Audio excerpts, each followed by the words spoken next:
For an entire generation, people have experienced Star Wars the only way it's been possible, on the TV screen. But if you've only seen it this way, you haven't seen it at all. This is the podcast you're looking for. We've been waiting for you. I'm Joe Schreiber, author of Maul Lockdown, and you're listening to Coffee with Kenobi with Dan Zub and Corey Clubb, and this is the podcast you're looking for.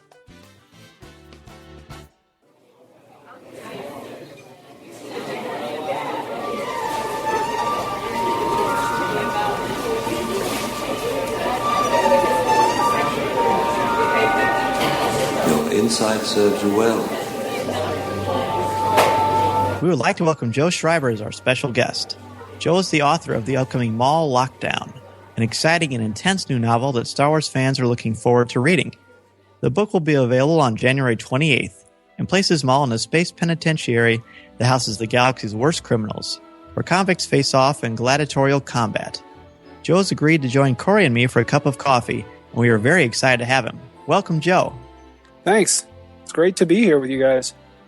Absolutely. Well, we are delighted to have you to share a cup of coffee with us. And Maul Lockdown is a book that a lot of fans are going to go wild over. Corey and I had the luxury of getting an advanced copy and previewing it, and it is worth every second of waiting that all these Darth Maul fans have in store for them. So we're excited. Thanks, Dan. I appreciate that. Thank you.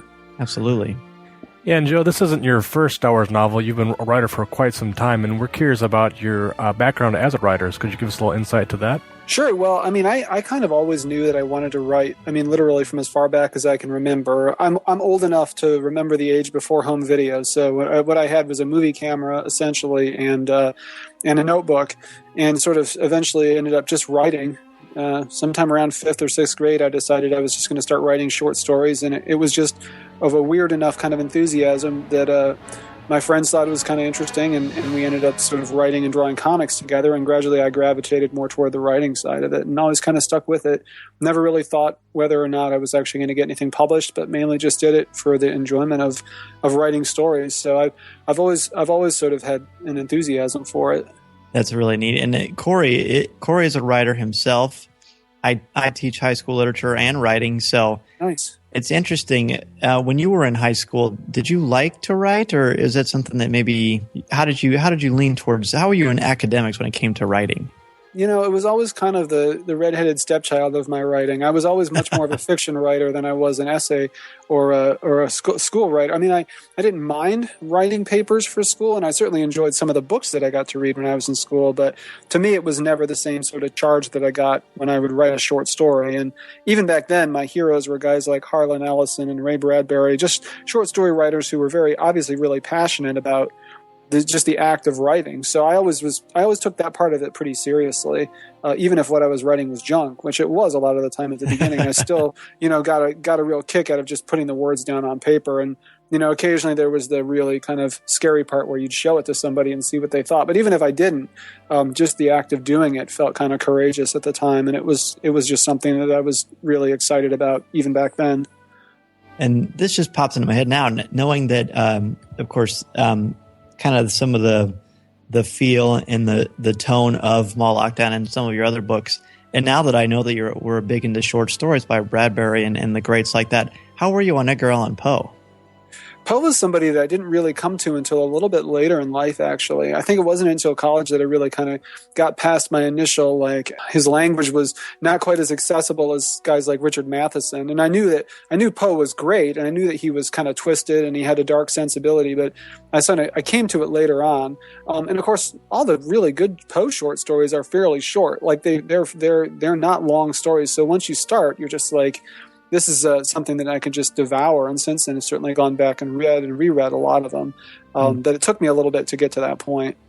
Good point is the vocabulary and the better one. Seems like the better stories he has are the shorter ones. Mm-hmm. Yeah. Yeah, I agree. Well, since this is a Star Wars podcast, how did you get involved in writing for Star Wars, as we know that Lockdown is not your first Star Wars novel? Right. I had the really good fortune of having a couple of horror novels, sort of mainstream standalone horror novels published by Del Rey, Ballantine, probably back in the mid 2000s. And my editor there, Keith Clayton, who was an editor at the time, was also really involved in the whole expanded universe.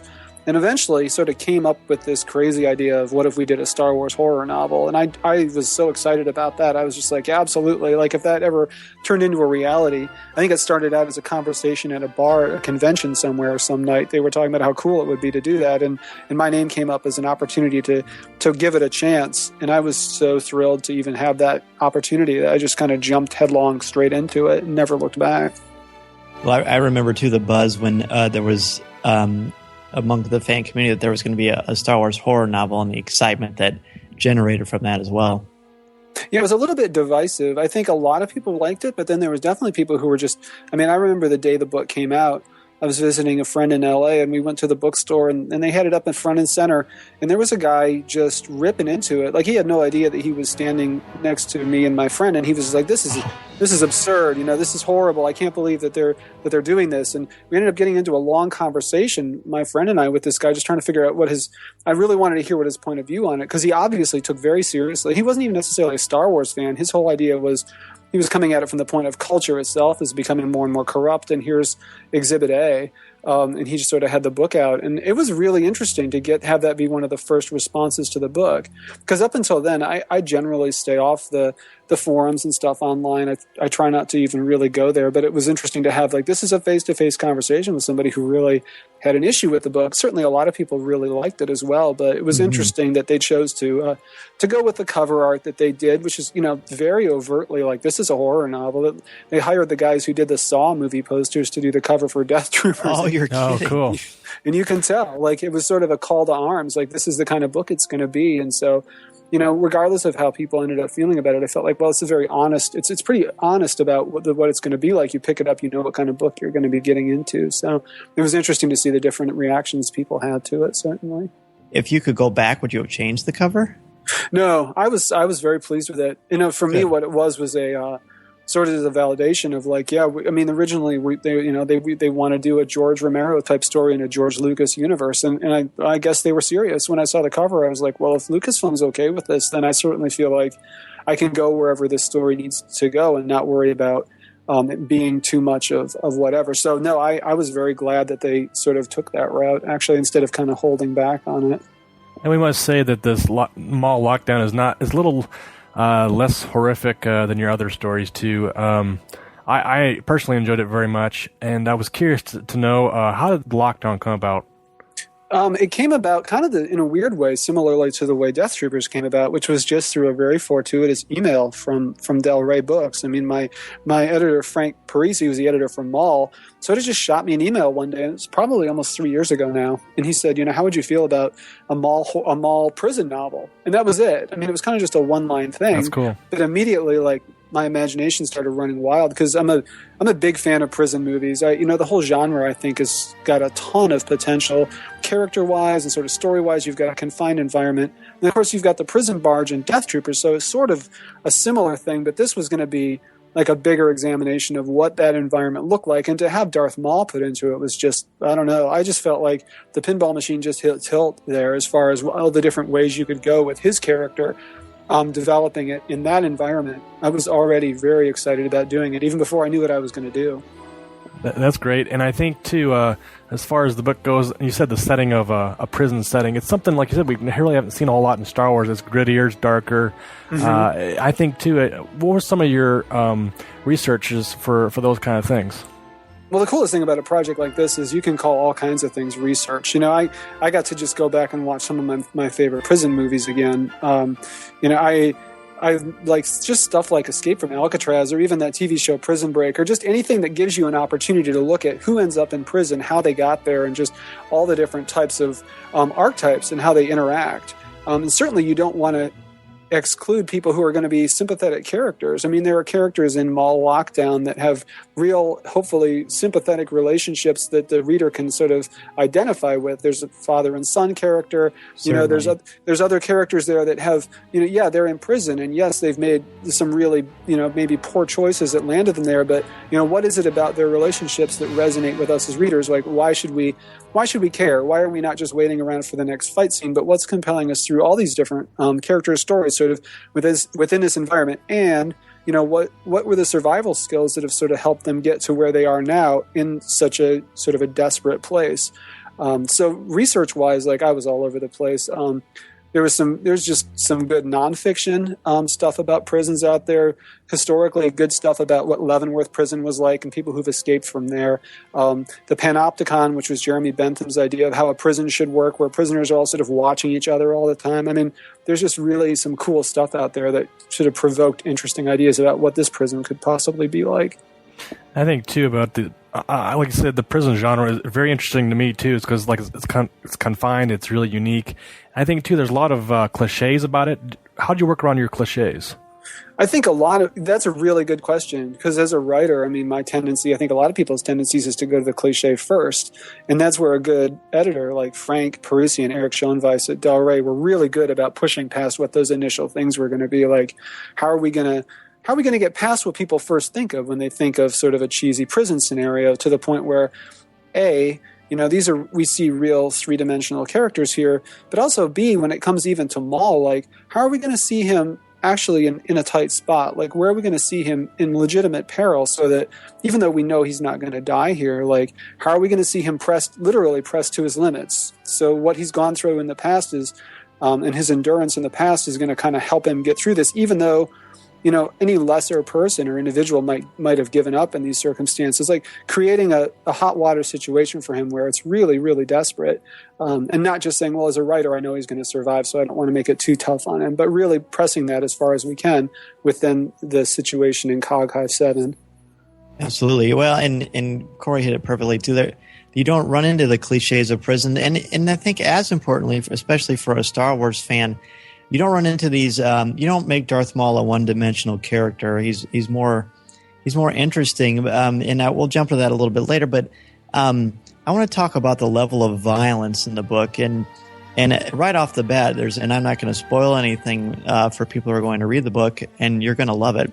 But like just the beginning, the thing with the tooth. Talk about the level of violence. Were there ever times when you thought, I better pull back, or I need to make this a little bit more intense? Because I think for some people who have never read expanded universe novels, it could be an eye-opener. Now, personally, I thought it was fascinating, but I wonder how much was going into the development of that. Yeah, that's a really good question. I never really am consciously aware of holding back. Even with the Death Troopers novel and the sequel to that, I felt like I needed to go where I wanted to. The story, I certainly needed to follow the story where it was going to go. And if in edits some of the things had to be toned back, then we could certainly do that. I just didn't want to be aware that I was like sort of doing an inhibited first draft of sort of the darker ramifications in Death Troopers, or even within the prison situation here. I mean, we're dealing with a series of gladiatorial battles. These battles are to the death, and one of the hazards of that was that it was going to get redundant. Are we just seeing the same sort of fights over and over again? I mean, nothing's more boring than a poorly written, or even for that matter, like a poorly choreographed fight scene in a movie. It just leaves you cold. You feel like the movie's just kind of killing time, and I really didn't want that to happen with this book. I really wanted the violence when it happened to mean something, and the situation you're talking about at the very beginning with the tooth was sort of just like, this is what this book is going to be like. I sort of wanted the reader to know up front that, like, literally, like, there's going to be some physical sort of consequences to this actions. These aren't going to just be these sort of cartoonish fights. And I was really ready to hear, any comments that Del Rey had about, we need to, pull back on this.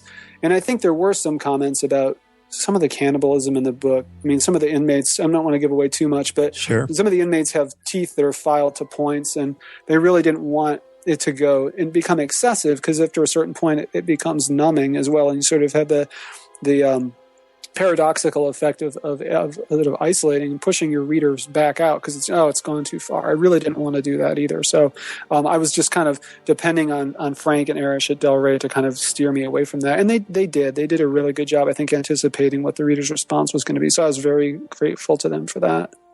Absolutely. And honestly, and for people who are going to read this, the pacing of the book in such a way, what you mentioned, Joe, about I agree, there's nothing worse than having an action film or a book with a lot of action, but without soul. And you manage to put characters in there that do give you reason to invest. There is a legitimate reason why there's peril for Maul, which we'll talk about later.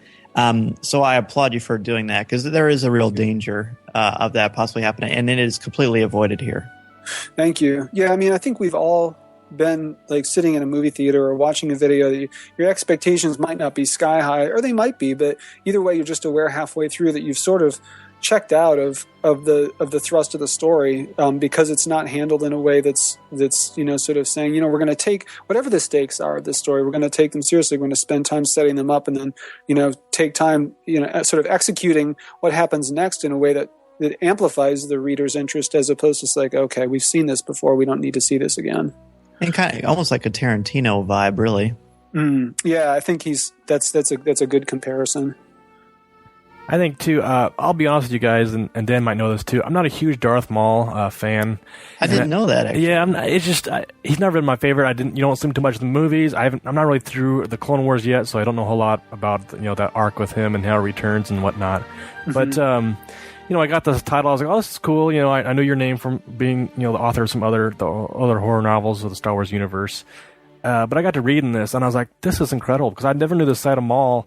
The way you write it and the way you portray it in your words is very well done. I applaud you for that. Oh, and thank you. We're very curious how you got into his head and how you kind of his thinking and whatnot. Is it more of like a Episode 1 Darth Maul, Clone Wars Maul? What do you see? That's a really good question. I mean, originally when we started talking about this as a Darth Maul prison novel, the idea was that it was going to be set more within the Clone Wars time frame, which clearly is a different Maul than the one we've seen in Episode 1. I mean, like you said, you haven't been through all the Clone Wars episodes yet, but they do some really fascinating stuff with his character at the end. And the original conversations that I was having with Del Rey, we sort of saw Maul almost more in his gangster, sort of rising gangster, galactic gangland incarnation, where he's almost this sort of Star Wars universe Tony Montana, rising up from ignominy into this empire that he's building. And how would a character like that end up in prison? Well, clearly it would be a different reason than it would be that he's in prison we ended up with, which is the more Episode 1 Maul. Either one would have been fine with me. I was really excited about the other version, and when we made the decision to kind of steer away from the Clone Wars, it was like, all right, I need to go back and watch Episode 1 again. I don't know how you guys feel about Episode 1, but I mean, for me, the Qui-Gon duel and the whole scene with Maul toward the end there is, you see so much of, I mean, to me, that sort of became the touchstone. Like, what was it that was exciting about that scene? Like, what was it that was just captivating about watching Maul sort of pace back and forth, like an almost like a caged tiger in the middle of that duel? Like, that evoked so much within those few kind of silent moments. I was like, this is why I am excited about Maul as a character, because there's an intensity to him that, even within the intense characters of Star Wars, is almost unique. It's this sort of bottled up intensity. Like, where does that come from? We now know a little bit about his past, but what would that be like to have somebody like that in an environment in a prison? I really felt like that was where I wanted to start from. That quiet intensity that really, you didn't want to hear him monologuing. You didn't want to hear him talking about how evil he was. What you wanted to see was him thinking forward and really just using every aspect of his environment to his advantage, every second that he's there, perceiving a threat and responding to it, and establishing, just establishing himself as sort of the alpha, figure in these different scenarios that he's in within the prison. And what would that look like for somebody who doesn't talk a lot, but is more just like says what he needs to say, almost just by just being there. He is the threat. He doesn't make a threat. He just physically, by being where he is, like, everything you need to know is right there. It's just that level of intimidation is fascinating to me. And what would that look like to have him be sort of an anti-hero? So all those were questions that I sort of was tackling when I came to him in this book. That's fascinating. And like I said, as a writer myself, I find that interesting that you went back and watched the movies and watched that last battle scene from Episode 1, and just like you said, you watched. I mean, he doesn't talk anything during the fight, and It's all about body language, his intensity, his pacing back and forth. And I applaud you again for getting inside his head and be able to just capture those essences about him and then put it into words. Kudos to you. Thank you. Absolutely. Yeah, and I think that's a key thing with Darth Maul, because it really, in Episode 1, and I agree with you, the things that are amazing about the Phantom Menace are the points you brought out. But Maul is basically, he's just personification of rage. And the sequence with the tiger you talked about. So giving Darth Maul a soul and a focus through characterization that doesn't involve his fists is intriguing. I think we see a lot of that towards the end of the book, which I'm not going to spoil for anyone. I agree with you on that. I think it's probably was a challenge, but how exciting. And was Dave Filoni a big influence on this? Well, certainly just getting really involved. I came late to Clone Wars, and I started watching it. I have a son who actually turns 12 today, and he and I were watching different episodes of, and not even just the Maul Clone Wars, but just an episode I was discussing with someone just the other day, which was The Box, which was one of my favorite Clone Wars episodes. And I brought it up to my son again. I was like, we were just talking about that episode, The Box. He goes, I was just thinking about that again. That was one of those ones. I just felt like that was a standout. So well done. So well designed as far as the efficiency of the episode. Like, really, you've got 22 or 23 minutes per episode, and really no time is wasted for the most part. They tend to be very, very well structured. Even the ones that are sort of episode to episode continuous, but certainly the ones that are almost more standalone, they work so well. And just their models of efficiency as far as storytelling goes. So in that sense, I felt like Clone Wars was an influence, because ideally this is a sort of book that I would like, obviously adults to read, but also, older kids, fans of Clone Wars would pick it up and just be like, wow, this story doesn't waste time. It doesn't waste the reader's time. It really just carries you along and gives you that sort of escape hatch that pulls you into an area in a story that you don't want to leave. So that I think they do that very well in the Clone Wars as well. So that did sort of influence just the sort of way that the book moved forward. Be awesome. Well, first, most importantly, happy birthday to your son. What's his name? Jack. Well, happy birthday, Jack. Thanks for sharing your dad with us for a real brief time. I want to talk to you really quickly about your decision to prevent Maul from using the Force. Clearly, story-wise, it had to be this way. Otherwise, there wouldn't be as much peril. But was there any trepidation on your part as far as fans wanting to see Sith action? And the reason that inspired this question is when we talked to John Jackson Miller about Kenobi, he said he was a little nervous or reticent that people would want to see more Jedi versus Sith action. And, of course, that's not what that story is about. Mm-hmm. So what did you run into with this decision? Well, I'll be honest with you. I just the last Star Wars book I wrote, which was a sequel to Death Troopers, which was called Red Harvest, there was a good bit of Sith and Jedi and lightsaber, action in it. And those scenes were fun to write, certainly. There's something almost limiting about that to a certain extent. Sure. When you realize this is where you're going to end up. You're going to end up with lightsabers. You're going to end up with Jedi and Sith, sort of in the classic conflict that we've come to know.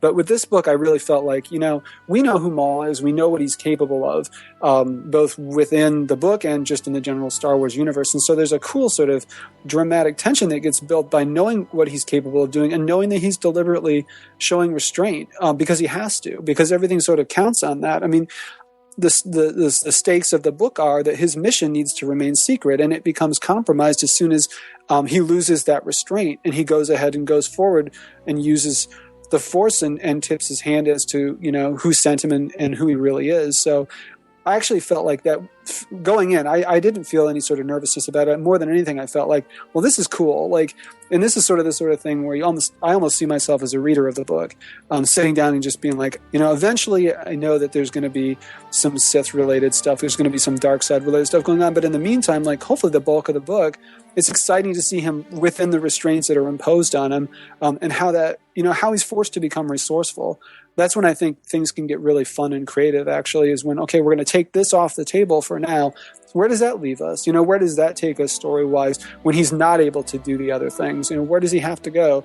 One of the things that we talked about seeing a lot is just him just like building strength, like using just really low-tech ways of building strength within the cell even, just to maintain any edge that he can have, knowing that might make the difference at any time, between winning and losing. Well, it's probably you talked about him having to show restraint. It wouldn't be as exciting if he was able to just be full Maul all the time. Probably right. Similar to what people who write Superman have to deal with, I would think. But I will say, for our listeners and readers of the blogs, if you are a Darth Maul fan, you're not going to be disappointed. Darth Maul kicks plenty of butt repeatedly in incredibly creative and unique ways. So. And this is coming from a guy who's seen every episode of The Sopranos and Dexter, and there's a lot of original action and awesomeness in here, so it's pretty awesome. Thank you. Well, you talked a little about the pacing of the book, and like I said, from page one, it just takes off, and you're kind of given, basically, this is what's going to be about, this is the way it's going to go, and right from the beginning, we get a great look into what the whole book is going to kind of, develop into. But you kind of cut your chapters into like these short little bursts of action and story mixed together. Was that kind of to just set up the pacing, or how did that work for you? Those tend to be my favorite kind of stories ever since I was a kid. Like I like books with short chapters. I like, cliffhangers. I like books that just propel you forward and just don't let up. I feel like there's enough things competing for our attention now as 21st century human beings that I owe the reader the most like propulsive, slingshot of a reading experience that I can muster. And if that means, shorter chapters and changing viewpoints, and I'm certainly willing to do that, that to me just makes a more exciting reading experience. I feel like there's too many other options. There's too many things that can pull you out of the story. And I really didn't want that to happen if I could possibly help it. Well, I think that's important too for the pacing of what you're accomplishing with Lockdown. And also there's a bit of an accomplishment too for the reader. I know that trying to get students to read all the time, they're more inclined to gravitate towards something that has shorter chapters, but it isn't short on meaning or power and strength. Mm-hmm. And so I didn't know how much that was you or how much that was the editors or both, because it's very effective. Thank you. Yeah, that just tends to be the way that I write normally. And it has been cool to get response from younger readers. I write books for younger readers as well, like middle grade and young adult, but the Star Wars books enjoy obviously a wider audience. So just to get responses from people as varied as like 5th and 6th graders who are reluctant readers, to adults who are just, reading a book on their lunch break. It's cool to see that, you've written a book that is difficult to put down, because those tend to be my favorite kind of books to read. That's excellent. A friend of mine is also an author, and he kind of sent me a little message, and he asked, Joe is known for his soundtracks he writes to, as when he writes, and he usually posts them online for readers to take a look at. Did you get a chance to do one for Lockdown? No, I didn't. I actually dismantled the blog that I had for a little while. I don't really have a web presence right now. I do have songs, though. Somebody had asked me, what are the songs for Maul, because is there a playlist? And there are a few songs that are sort of, song titles and stuff that are actually referred to within the book itself. I think there's a chapter called From the Land of the Ice and Snow, which is deliberate reference to the Immigrant Song by Led Zeppelin. Yeah. But there's other songs that I was listening to sort of as I wrote it, because things just come to mind. Like certain scenes suggest certain songs. Everything from like 1920s Blind Willie Johnson blues song. There's a song called Jesus Make My... Make My Dying Bed, which is basically just what it means to sort of take a life. And one of the characters sort of has these thoughts running through his head as he's about to potentially give up his life. Like, what does it mean in my time of dying, which is a Led Zeppelin version of that. There's a Metallica song called Damage Incorporated. Oh, yeah. Good song. I sort of see that as a sort of bathtub crank version of the Imperial March. If you listen to the beginning of that song, it almost sounds like if you took John Williams and gave him some crystal meth, he would come up with something like that. So it's like dun dun dun dun dun. So that's great. A really good Johnny Cash song called "The Devil's Right Hand," which I sort of thought would be a cool. If you hear the 20th Century Fox fanfare come up, and then it kicked right into this sort of sparse Johnny Cash number, sort of introducing the character, what Maul basically represents in this story for me, which is this sort of like walking weapon in a lot of ways. So there are a few songs that definitely were running through my head as I was going through editing it. So talk to us, if you can, a little bit about, this is connected to Darth Plagueis in many ways. How was the collaboration there, and how much did you have to refer back to that novel? I actually was really privileged to be able to refer back to that novel a lot. And I say privileged just because I think James Luceno did an amazing job with Darth Plagueis. I think a lot of people, like, that was sort of their favorite ever expanded universe book, and with good reason. I think it did so many things right. Politically, a super smart book, just Machiavellian in the best possible way. You sort of saw these two, powerhouses going head to head in what sort of amounts to the Watergate tapes of the Star Wars universe. These guys who are just intensely ambitious and not above certainly betraying one another and just scheming and plotting intelligently. And what does that look like, sort of be inside the corridors of power, Star Wars wise?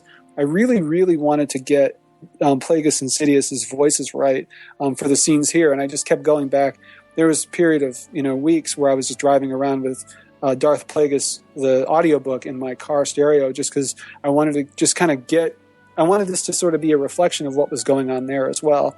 Maul is obviously in that book as well to a certain extent, and I felt like I really wanted to sort of see, it would be this sort of seamless experience where you could see him sort of stepping out of Darth Plagueis. Obviously the timeline's not going to line up completely, but seeing him stepping out of that book and sort of into this book, and they could be together enough that you could see both of them sort of coexisting. So I really found myself going back to that book a lot. It shows the voice is certainly consistent. Which is very cool, and then it keeps the verisimilitude intact, which I certainly appreciate. Yeah, it was, and James was actually really just useful in the early planning stages of the book when we looped him into a series of emails back and forth talking about and I don't want to give away too much about what Maul's doing in the prison, but what is it, how can we connect this, and what would be realistic as far as what we could expect from him at this point.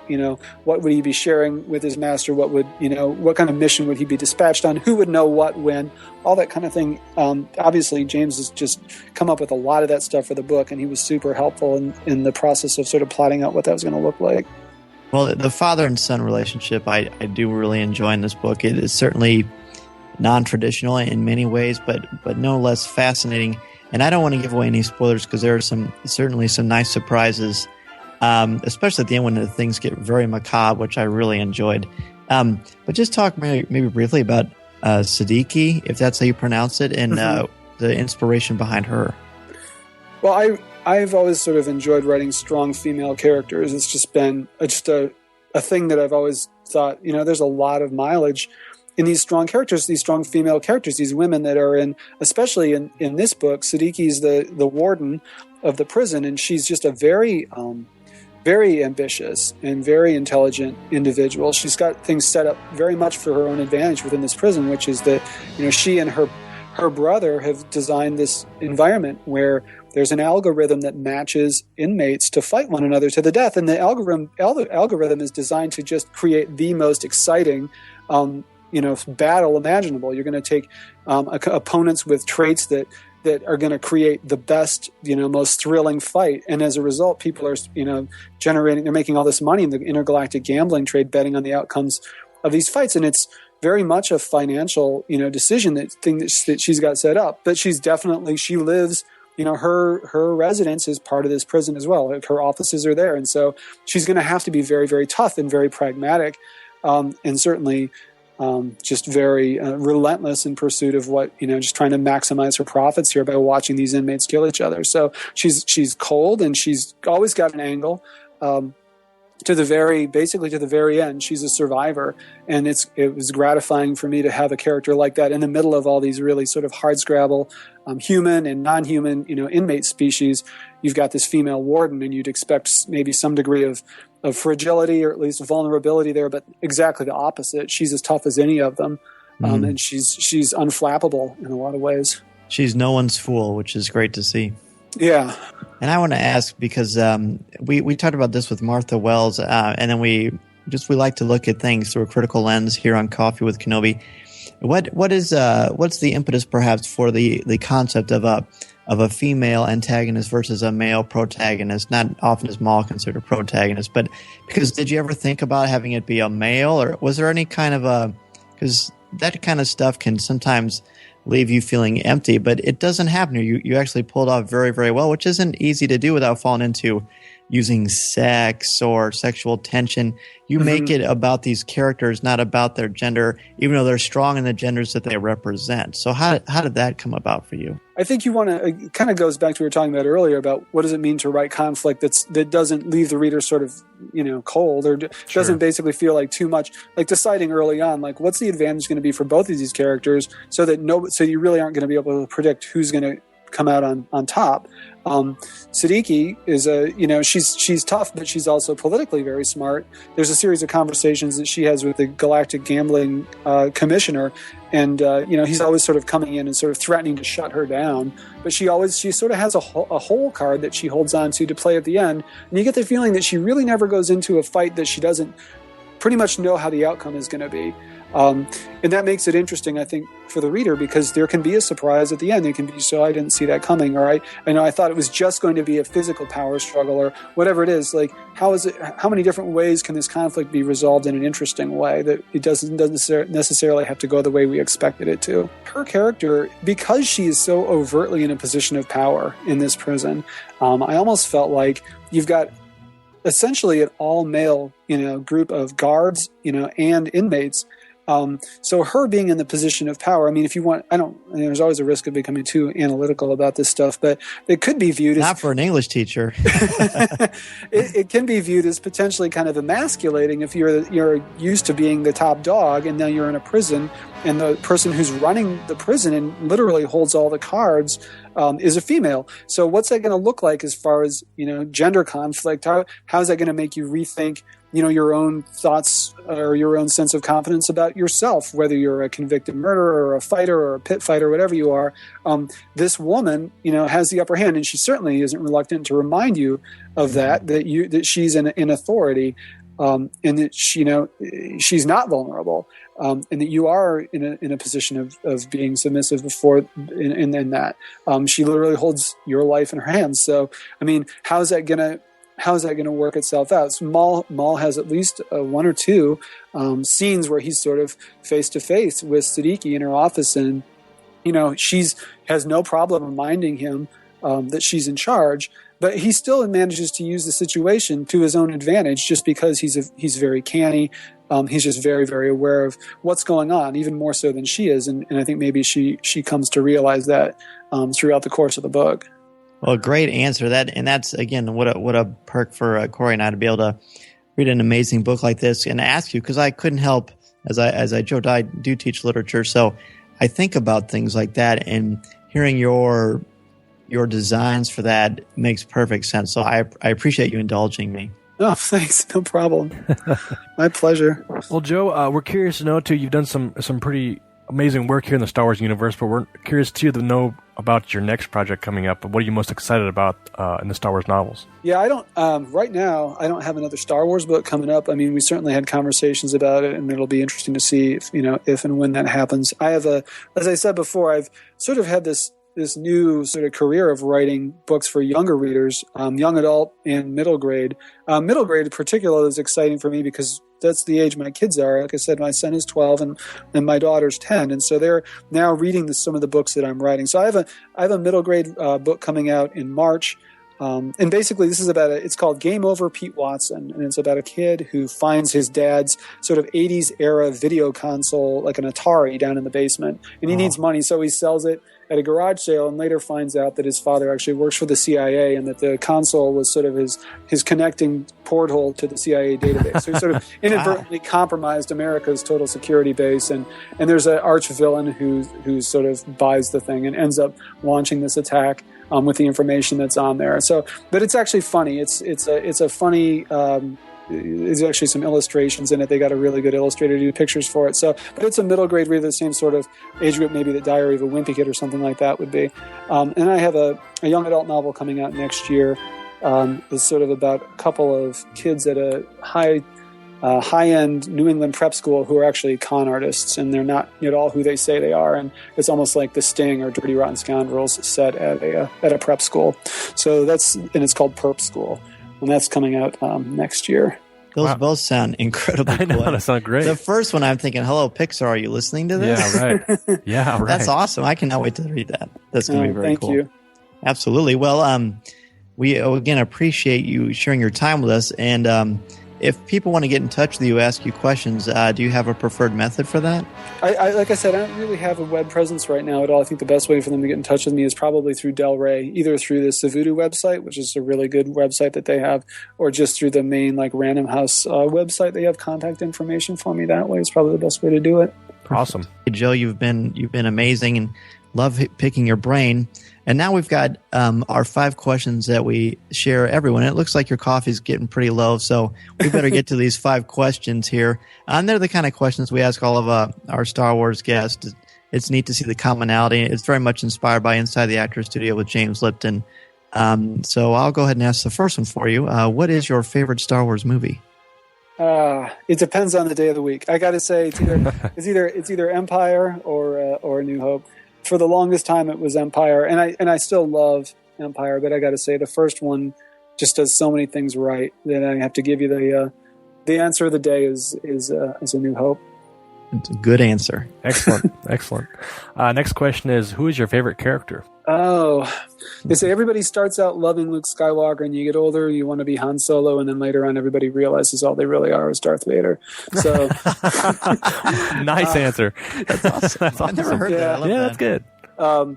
Vader, probably, and I'm not quite sure why necessarily, except for somebody. There was a question that was just like, if you could do another supernatural Star Wars novel, what would you do? And I started thinking about, what if you did some really like gothic novel with Vader, just because so much of what we talk about in Gothic, like the way that Victorians wrote Gothic, or the way that the German authors like E.T.A. Hoffmann wrote Gothic literature, and you've got Vader, who's an intensely Gothic individual. I mean, he's locked up inside a walking coffin, essentially. There's something very Edgar Allan Poe-ish about his whole existence. So, right now, for whatever reason, I would love to write a Vader. I got to say Vader. Oh, I hope you get that chance for sure. That would be amazing. What is your favorite line of dialogue or film moment?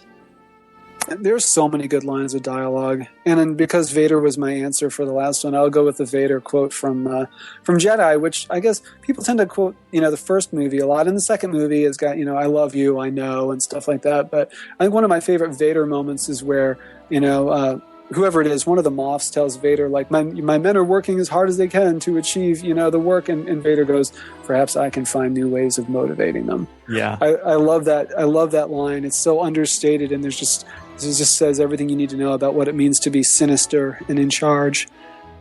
I remember I saw that movie the first day it came out. I think I was probably 11, and I remember when Vader said that, everybody laughed really hard. Yeah, it's funny. That's an interesting observation, because to say it is funny, but at the same time, it tells you everything you need to know about Vader at that moment. That's right. So, Joe, if you collect, what is your favorite collectible that you own? I have a few of the original Kenner action figures, which I really enjoy. I used to have a ton of them, and somehow they all got sold at a garage sale when I was on my way to college. I had nothing to do with that. I just came home one day and they were all gone. Oh, no. All been sold for like $1. I think my favorite thing that I have right now is when Death Troopers came out, the members of the 501st built a Death Troopers helmet, like a full Stormtrooper helmet that's like has the blaster marks on it and it's the fractured lens and there's some blood on it. It's actually it's a wearable helmet, and I ended up getting this thing and I brought it home with me, and my kids won't even let me put it out. It's in the back room with a piece of black fabric over it because it's so scary. But every once in a while, I get it out and put it on and freak everybody out. So that's probably takes the cake. Yeah, that's outstanding. What particular themes or messages about the Star Wars saga resonate or speak to you? I think that for me, what makes Star Wars work, what makes it still work for this generation, as well as like their parents who watched the movies too, is that we love to see characters. We love to see transformation happen. It's very gratifying to see a character like Luke Skywalker, or even Han Solo in the first film, like start out in one place and end up someplace really, really radically different as far as what circumstances sort of change who they are and what they believe. And because Star Wars takes place against an environment of alien species and crazy technology and unexplored fictional realms, we tend to a lot of times just see that. But the fact is, like, I think the reason it stays relevant is it is a story of transformation. It is a story of renewal. And even when you've got a character like Maul, arguably an anti-hero, but we want to see things. We want to see him sort of appreciating the circumstances and adapting and changing and maybe coming out a little bit different. Certainly the movies handle that very well. The original trilogy just takes us with some very, very humble beginnings and we end up in a very different place. So that whole like hero's journey, the whole idea of what transformation looks like, I think works very well. And to me, that's always been one of the things that I keep going back to and think about, why did I enjoy this character so much? I think it's the journey that they go through is gratifying to see and be a part of. Very well said. Very well said. Well, Joe Schreiber, we were, again, thrilled to share a cup of coffee with you. Maul Lockdown comes out on January 28th. People will not be disappointed. It's action. It's intensity. It's Darth Maul like you've never seen him before. It's a book you're not going to want to put down, and you're going to be clamoring for a sequel, no doubt. I know that I am. Thank you. If you'd like to respond to a question of our show, have a comment, or just want to say hello, send us an email or MP3 at feedback@coffeewithkenobi.com. Or if you'd have a specific question or a comment for either of us individually, email us at danz@coffeewithkenobi.com or coryc@coffeewithkenobi.com. Or visit us at coffeewithkenobi.com, Contact Us section, or comment on one of our stories featured on the site. If you enjoy the show, please write a review in iTunes. You can also like our show at Facebook at facebook.com/coffeewithkenobi, as well as keep up to date on our Twitter feed at twitter.com/coffeewithkenobi. You can also find us on Tumblr at coffeewithkenobi.tumblr.com. If you enjoy the jazz music, download the album Eye to Eye by Steve Torok on iTunes. Give the evacuation code signal. This podcast is not endorsed by the Walt Disney Company or Lucasfilm Limited and is intended for entertainment and informational purposes only. The official Star Wars website can be found at www.starwars.com. Star Wars, all names and sounds, and any other Star Wars-related items are registered trademarks and or copyrights of Disney or their respective trademark and copyright holders. All original content of this podcast is the intellectual property of Coffee with Kenobi, unless otherwise indicated. There's no one here. Move along. Move along.